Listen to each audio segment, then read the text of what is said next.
नमस्कार, आप देख रहे हैं प्रदेश का नंबर 1 और सबसे भरोसेमंद news channel India news Haryana. आज अपने खास कार्यक्रम वॉइस ऑफ गुरुग्राम में बात करेंगे गुरुग्राम के सेक्टर 109 की रहेजा अर्थव सोसाइटी की समस्याओं के बारे में। रहेजा अर्थव सोसाइटी के 500 परिवार खतरे के साए में जीने के लिए मजबूर हो गए हैं। रहेजा सोसाइटी समस्याओं से घिरी हुई है। आखिर क्या है रहेजा अर्थव सोसाइटी के लोगों की समस्याएं, बिल्डर को लेकर क्या है सोसाइटी के लोगों की शिकायतें, सरकार और प्रशासन से क्या चाहते हैं रहेजा अथर्वा सोसाइटी के लोग। देखिए हमारा खास कार्यक्रम वॉइस ऑफ गुरुग्राम।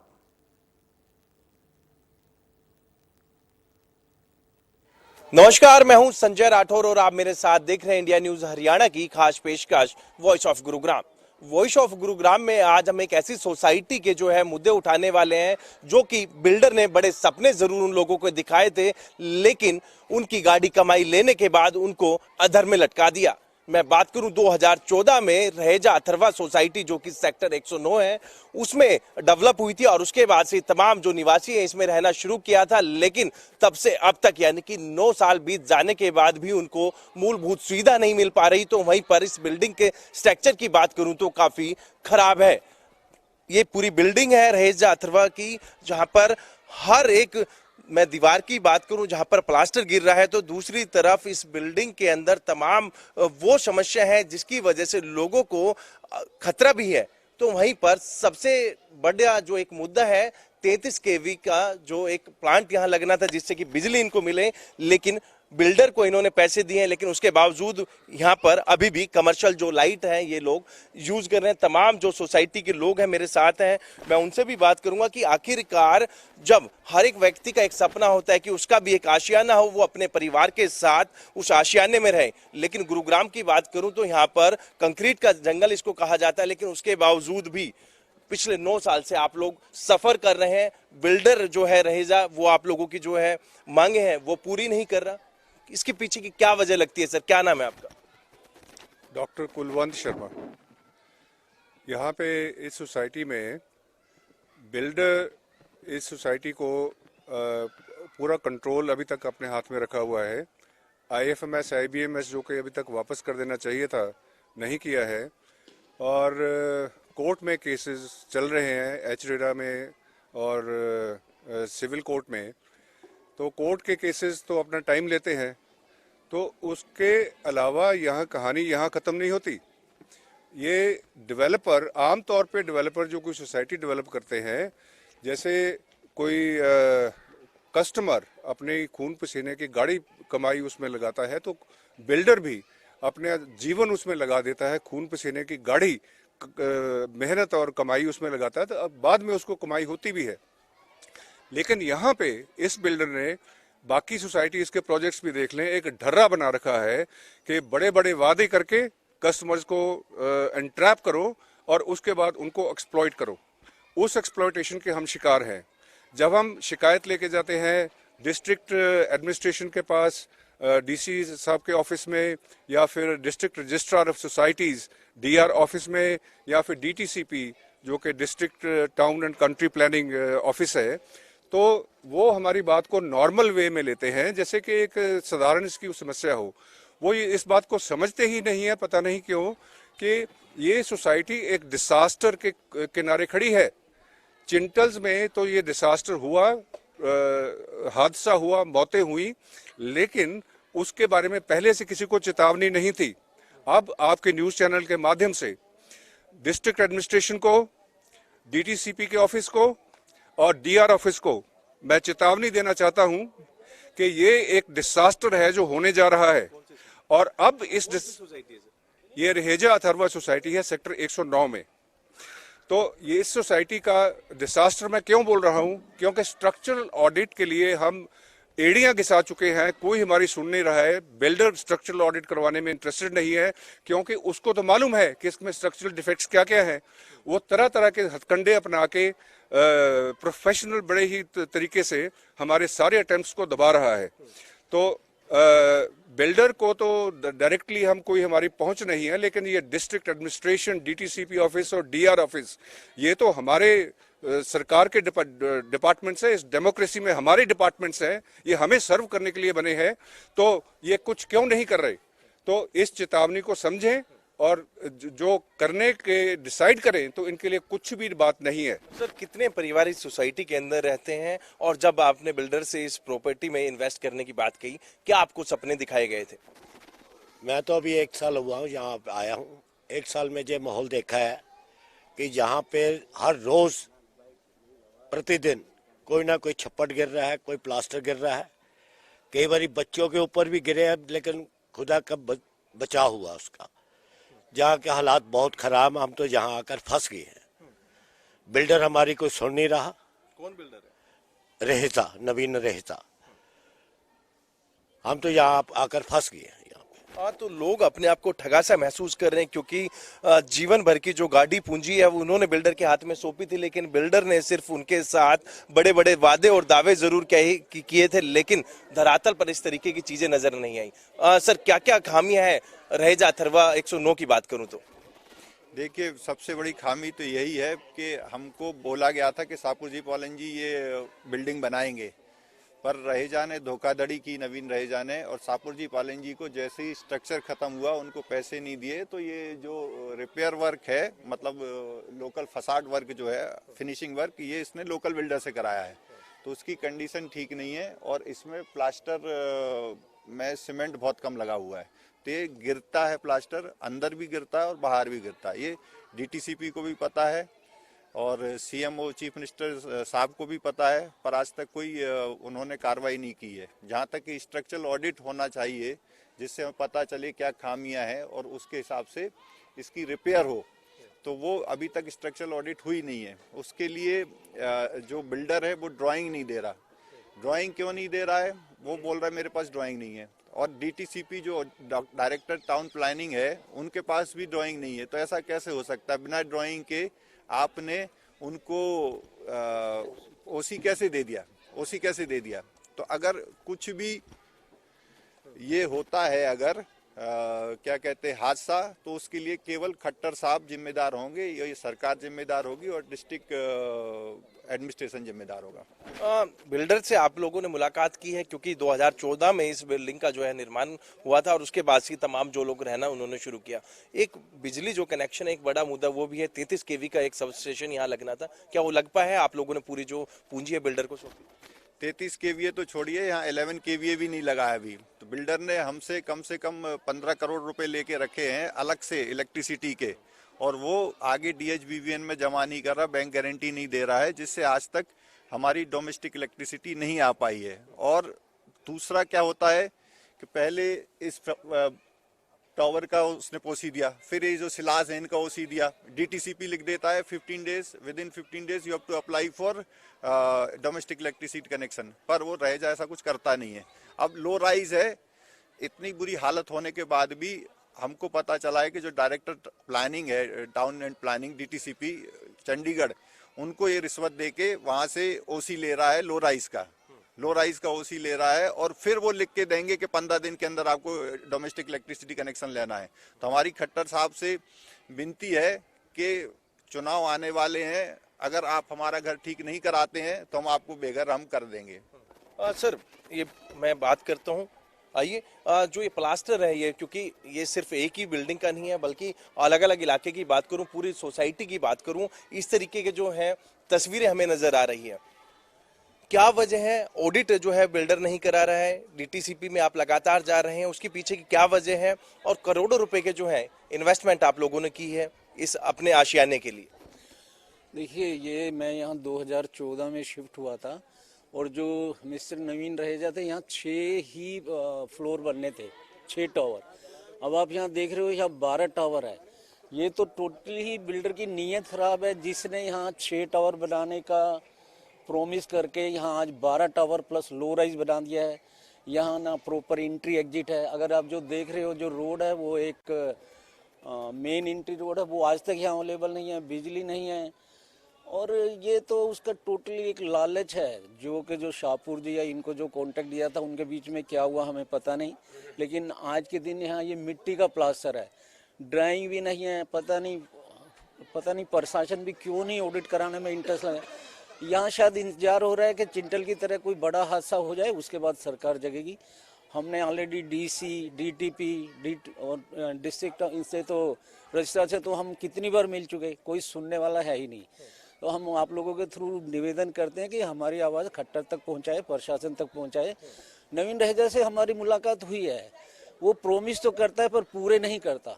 उसको भी पता है, उसके सारे मैनेजमेंट को पता है कि फ्रॉम द डे वन उसने खुद हाँ भरी है कि ये प्रोजेक्ट सही नहीं हुआ, लेकिन वो क्यों नहीं पैसा लगा रहा। कई बार बोलता है मैं इसको अच्छा करूंगा, कई बार बोलता है इसको भैंस का तबेला बना दूंगा। भगवान जाने उसकी नीयत में क्या है।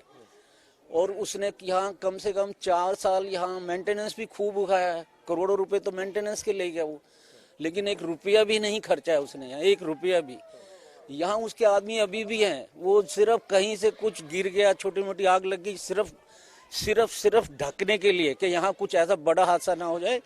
और कुछ लोग यहाँ भी हैं जो कि इस सोसाइटी के मेंबर हैं, एमसी में भी रहे हैं, वे कहीं ना कहीं इसके पीछे हैं। वो नवीन रहेजा ने कहीं ना कहीं उनको कुछ लालच दे के पटाया हुआ है, क्योंकि वो लोग भी उसमें सहयोग करते हैं। जब कोई ऐसा हादसा होगा वो फटाफट सफेदी कर देंगे, ये कर देंगे, न्यूज़ वालों को नहीं आने देंगे, पता नहीं लगने देंगे। तो ये एक लंबा नेक्सस है, कुछ यहाँ के लोग, प्रशासन, बिल्डर सब मिले हुए हैं। हाँ, तो बिल्कुल प्रशासन के साथ मिली भगत का जो है आरोप लगाया जा रहा है बिल्डर पर। सर, किस तरीके से आप सफर कर रहे हैं? मेरा नाम रमेश चंद शर्मा है, मैं T1052 में रहता हूँ। मैंने ओरिजिनल बुकिंग में यहाँ पर फ्लैट बुक कराया था और पिछले 6 साल से यहाँ रह रहा हूँ। इस कंस्ट्रक्शन के अंदर कुछ बेसिक वीकनेसेस हैं जो अभी तक ठीक नहीं हुई, जो मैं पिछले 6 साल से देख रहा हूँ, और बार बार उठाने के बाद भी कोई कंस्ट्रक्टिव इसका कोई ना तो एश्योरेंस मिला, ना कुछ काम हुआ। आप देख लीजिए पूरी सोसाइटी के अंदर हर दीवार के ऊपर नज़र दौड़ा के देख लीजिए, आपको हर जगह प्लास्टर गिरा हुआ मिलेगा। ये प्लास्टर हम लोगों के ऊपर गिरता है, बच्चों के ऊपर गिरता है। ये ईश्वर की कृपा है कि अभी तक कोई बड़ा हादसा नहीं हुआ कि किसी को कोई फैटल मतलब इंजरी नहीं हुई, लेकिन हो सकती है, किसी भी दिन हो सकती है, कोई भी आदमी जा सकता है यहाँ से, जिस हिसाब से यहाँ वो प्लास्टर गिरता है। सर, जब आपने दूसरी बात ये है कि हम रहेजा को क्यों नहीं पकड़ पा रहे।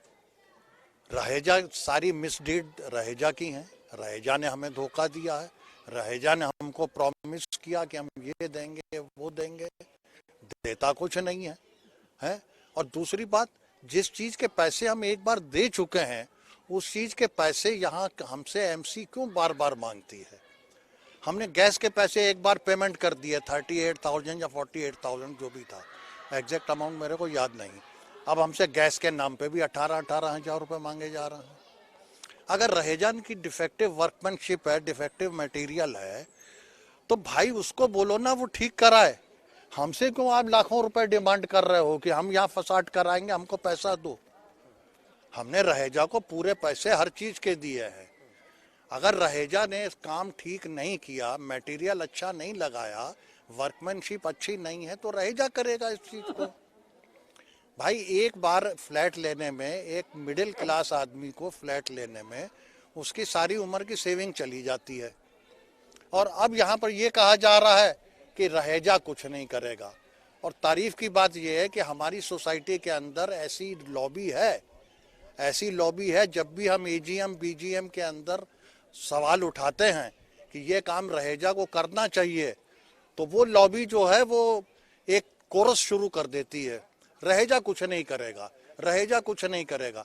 रहेजा अपने मुंह से कहे मैं कुछ नहीं करूंगा तो समझ में आती है, लेकिन हमारी सोसाइटी के जो सपोर्टर और जो यहाँ बैठे हुए हैं, जो रहेजा के फेवर में लॉबिंग करते हैं कि रहेजा कुछ नहीं करेगा, ऐसा क्यों है।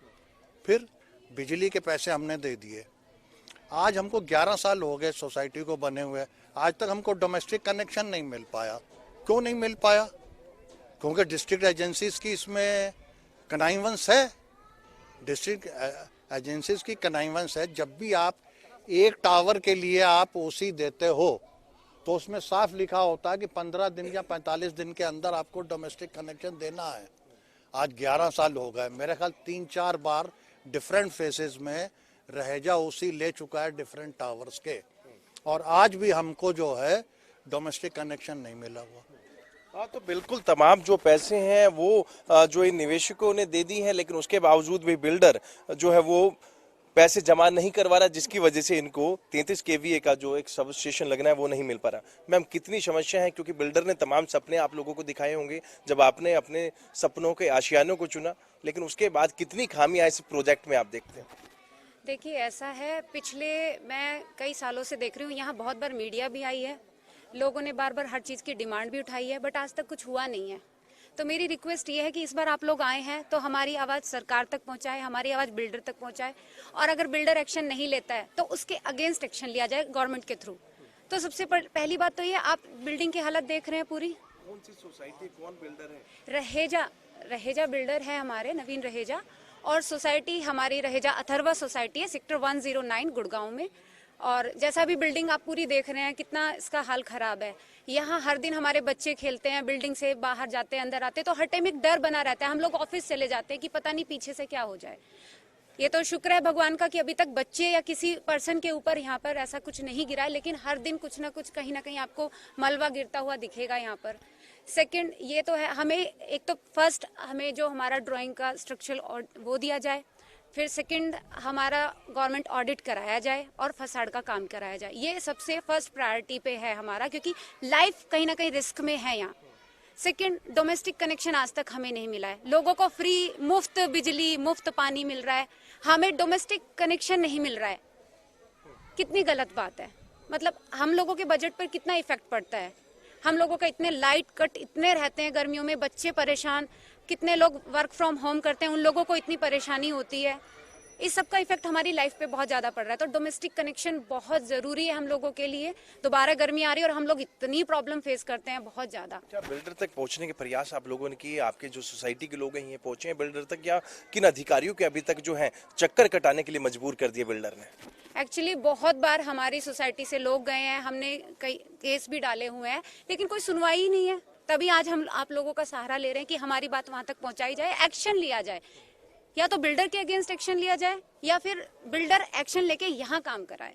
ये है, बहुत परेशानियां हैं लोगों को, और ये मेन प्रॉब्लम्स है जो हम अभी आपके साथ डिस्कस करें। फर्स्ट फसाड एंड सेकंड जो डोमेस्टिक कनेक्शन है वो, ये दो चीजें बहुत। हाँ, तो बिल्कुल तमाम जो लोग हैं वो परेशान हैं और लगातार अधिकारियों के चक्कर लगाने के लिए आप लोग मजबूर हैं, क्योंकि बिल्डर कोई सुनवाई नहीं कर रहा। आपसे सपने और वादे जरूर रहेजा बिल्डर ने दिखाए थे, उस पर कितना जो है बिल्डर खरा उतरा है, और क्या अब आप लोगों की उम्मीद है कि सरकार आपकी तरफ कुछ अपना ध्यान दे जिससे कि आपकी जो मांगे हैं वो पूरी हो सके?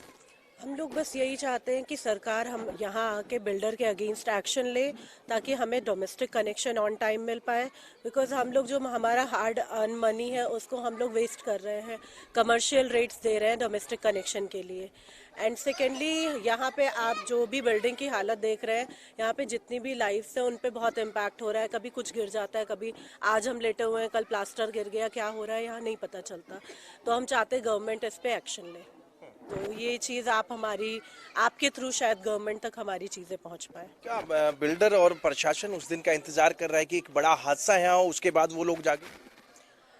हो सकता है बिकॉज बिल्डर के पास ये सारी प्रॉब्लम्स ऑलरेडी जा चुकी हैं, और अगर उन्होंने अभी तक एक्शन नहीं लिया है तो मे बी वो वही वेट कर रहे हैं।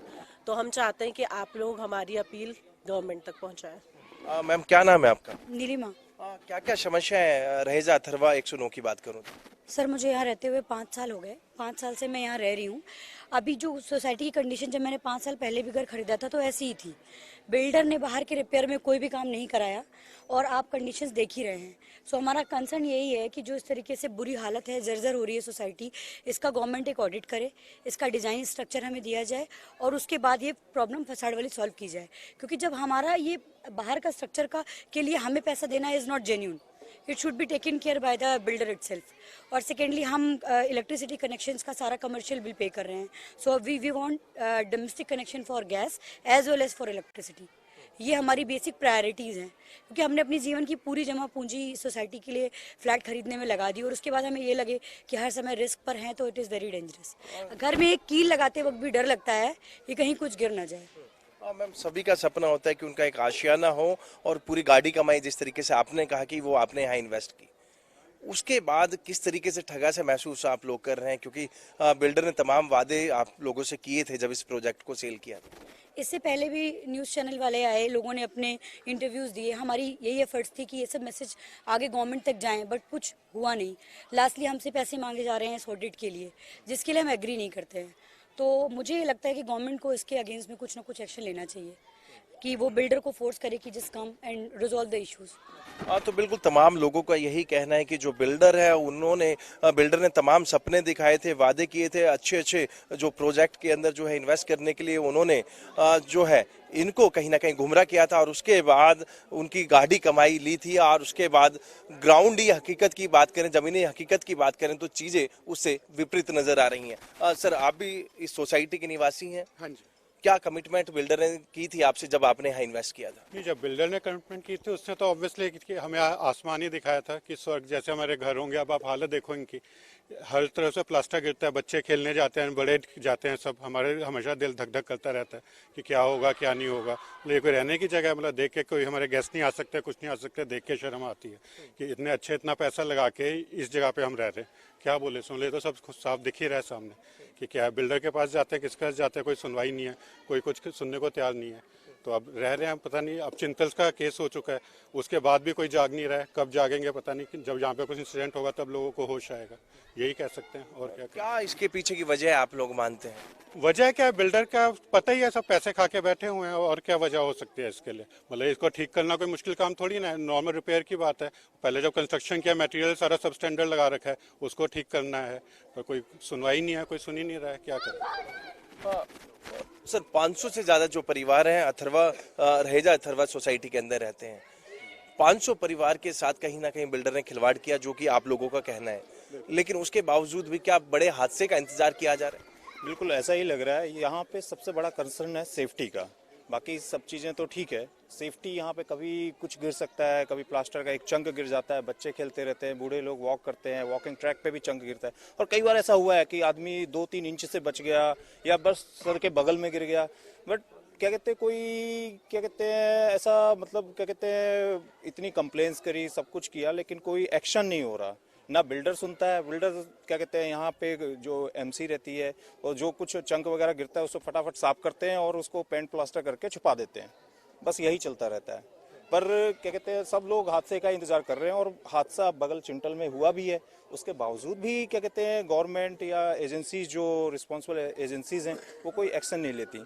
जब कंप्लेन करते हैं तो ऐसा लगता है कि हाँ अब कुछ होगा, और थोड़े दिनों बाद सब मामला ठंडा पड़ जाता है। क्या बिल्डर के पीछे के क्या कौन सी ऐसी पावर है जो आप 500 परिवार के साथ वो अनदेखी कर रहे हैं?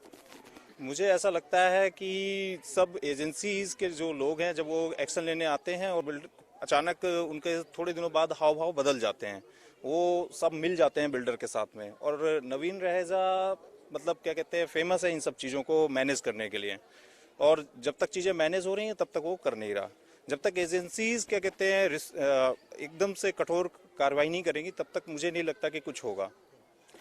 इससे पहले भी जो है आप लोग रहेजा बिल्डर के खिलाफ प्रोटेस्ट कर चुके हैं, आगे क्या प्लानिंग है पूरी सोसाइटी के लोगों की, क्योंकि इतना लंबा सफर हो गया लेकिन अभी तक जो आपकी प्रॉब्लम्स हैं वो रिजोल्व नहीं हो पाई?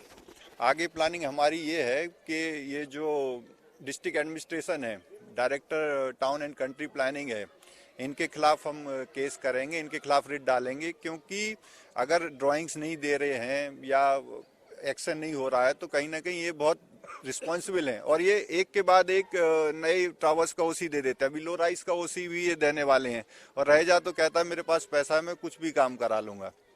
दूसरा, जो नए इन्वेस्टर्स हैं उनसे सबसे मेरा हाथ जोड़ के विनती है कि रहेजा बिल्डर जो है ये दिल्ली वाला, ये लोगों को गुमराह करता है। एक मुंबई वाला बिल्डर है वो बहुत अच्छा है, ये अभी नया मॉल लॉन्च कर रहा है पटेल नगर में, दिल्ली मॉल के नाम से। इसमें बिल्कुल भी अपना पैसा ना लगाएं, रहेजा के किसी प्रोजेक्ट में अपना पैसा ना लगाएं नवीन रहेजा के, क्योंकि ये फ्रॉड है। आपका पैसा लेके कुछ भी काम नहीं करेगा। रहेजा रेवांता अभी सेक्टर 78 में प्रोजेक्ट है, 10 साल से ज्यादा हो गए उसको लॉन्च किए, आज तक उसने उसका पोजीशन नहीं दिया है, काम भी नहीं कर रहा है।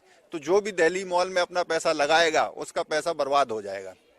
एक बार गूगल में सर्च कर लें, नवीन रहेजा, रहेजा अथर्वा, रहेजा वेदांता, रहेजा रेवांता, आपको पता चल जाएगा। और इसको सरपरस्ती है राजनीतिक लोगों की, इसलिए कुछ एक्शन नहीं होता है।